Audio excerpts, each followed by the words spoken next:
ఆస్తులు ఉన్నటువంటి వృద్ధులు తాము చనిపోయాక తమ బిడ్డల పేరిట రాయడం బెటర్ తప్పించి ఉండగా ఇచ్చేసి మా వాళ్ళు బాగా చూసుకుంటారనుకోవడం భ్రమ. చాలా కేసుల్లో ఆస్తి తీసుకున్నాక నిర్లక్ష్యం నిరాదరణ అన్నది కనబడుతుంది. వాస్తవానికి వృద్ధులకి సంబంధించి కొన్ని చట్టాలు ఉన్నాయి, అది వాళ్ళకు కూడా తెలియదు. ప్లస్ వాళ్ళ చేతిలో డబ్బులు లేకపోవడం వల్ల ఎక్కడికి వెళ్ళాలో కూడా తెలియదు. దీనికి సంబంధించి ఓ లెక్క చూసుకుంటే వృద్ధుల పోషణ సంక్షేమ చట్టం 2007 ఉంది.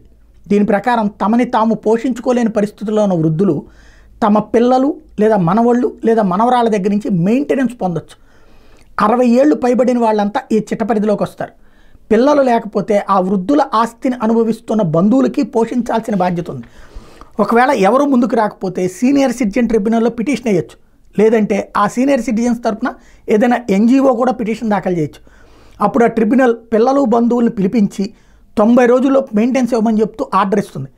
అట్లాగే వృద్ధుల ఆస్తులను ఎవరైనా బలవంతంగా తీసుకోవాలనుకున్నా, బాధ పెట్టినా, ఇంటి నుంచి వెళ్ళగొట్టినా పోలీసులకు ఫిర్యాదు చేస్తే చట్ట ప్రకారం రక్షణ కల్పిస్తారు. తమ పిల్లలకో బంధువులకో తమ ఆస్తులు బదిలీ చేశాక వాళ్ళు చూడకపోతే వాటిని వెనక్కి తీసుకునే అవకాశం కూడా ఈ యాక్ట్ కల్పిస్తోంది. మీ దగ్గర నుంచి ఆస్తులు లాక్కునే హక్కు ఎవరికి లేదు అన్నటువంటి విషయం పోలీసులతో సీనియర్ సిటిజన్ ట్రిబ్యునల్కో ఫిర్యాదు చేస్తే అవకాశం దొరుకుతుంది. ఇది చాలామందికి తెలియదు, తెలుసుకోవాల్సిన అంశం వృద్ధులు.